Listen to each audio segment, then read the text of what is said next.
নমস্কার বন্ধুরা, আপনি যদি 2024-এর মার্চ মাসে পোস্ট অফিসে কোনো সঞ্চয় করতে চান, তাহলে আপনাকে পোস্ট অফিসের মার্চ মাসের জন্য নতুন সুদের হারটি কত কিন্তু জানতেই হবে।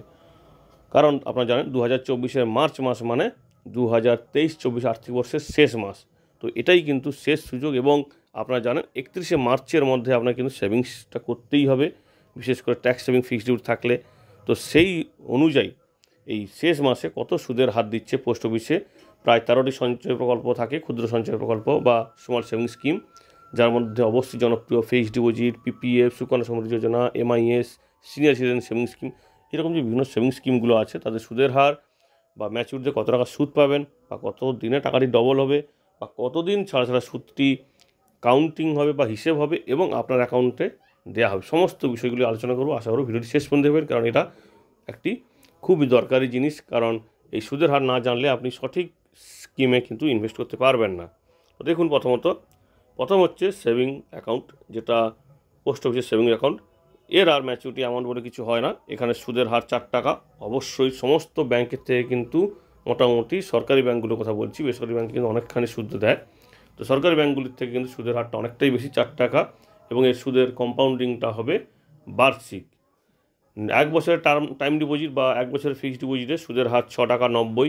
যদি আপনি 10,000 টাকার ফিক্সড ডিপোজিট করেন, সেক্ষেত্রে আপনি সুদ পাবেন 708 টাকা, এবং এর সুদের কম্পাউন্ডিংটা হবে বা হিসেবটা হবে ফ্রিকোয়েন্সি, যেটাকে বলা হয় যে এতদিন ছাড়া ওই সুদটাকে কম্পাউন্ডিং করা হবে, সেটা হচ্ছে ত্রৈমাসিক, 3 মাসে। 2 বছরের টাইম ডিপোজিট 7 টাকা সুদের হার, 10,000 টাকার জন্য আপনি সুদ পাবেন 7 টাকা 19। এটাও কিন্তু ত্রৈমাসিক, অর্থাৎ 3 মাসে কম্পাউন্ডিং হবে। 3 বছরের টাইম ডিপোজিট, এটা 7 টাকা 10 পয়সা সুদের হার, এবং এই সমস্ত সুদের হারগুলি যেগুলো বলা হচ্ছে সেগুলো কিন্তু সবই বার্ষিক। 10,000 টাকার জন্য বার্ষিক সুদ পাবেন আপনি 719 টাকা, এটাও কিন্তু 3 মাসে কম্পাউন্ডিং হবে। 5 বছরের টাইম ডিপোজিট 7 টাকা 50, এখানেও 10,000 টাকার জন্য আপনি 1 বছরে পাবেন 771 টাকা, এবং এটাও কিন্তু কম্পাউন্ডিং হবে 3 মাসে, এবং এটা কিন্তু অবশ্যই একটা ট্যাক্স সেভিং ফিক্সড ডিপোজিট।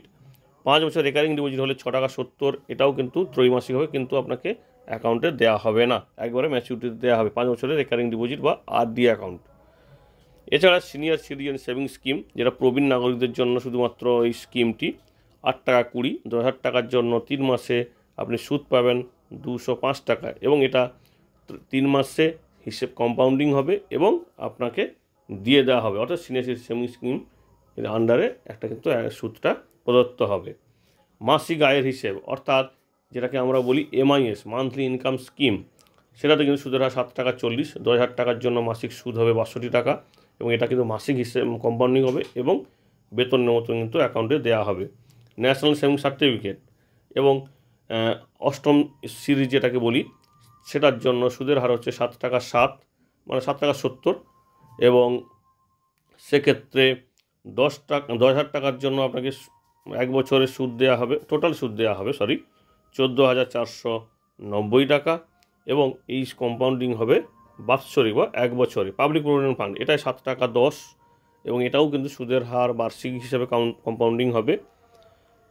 এরপর থাকছে কিষাণ বিকাশ পত্র, যেটা টাকা ডবল হয়, আপনারা জানেন, 7 টাকা 50, 115 মাসে এটা পরিপক্ক হবে, অর্থাৎ আপনাদের যদি 10 বছরের হিসেব ধরা হয়, তো 10, 12, 120 মাস, তো সেক্ষেত্রে আপনাকে 10 বছর থেকে 5 মাস কম সময় লাগবে টাকাটি ডবল করতে, এবং এটাও কিন্তু কম্পাউন্ডিং হবে বার্ষিক। মহিলা সম্মান সেভিং সার্টিফিকেট 7 টাকা 50 সুদের হার, এবং এক্ষেত্রেও কিন্তু টোটাল অ্যামাউন্ট হবে 11,602 টাকা। 10,000 টাকার জন্য আপনাকে 3 মাসে কিন্তু এই সুদটা দেওয়া হবে। এবং সবশেষে যেটা হচ্ছে সুকন্যা সমৃদ্ধি স্কিম, 8 টাকা 20 পয়সা, এবং এটার কিন্তু বার্ষিক হিসাবে কিন্তু কম্পাউন্ডিং হবে। এই হচ্ছে পোস্ট অফিসের জনপ্রিয় কয়েকটি স্মল সেভিং স্কিমের সুদের হার এবং ম্যাচিউরিটির হিসেব নিকেশ। ধন্যবাদ।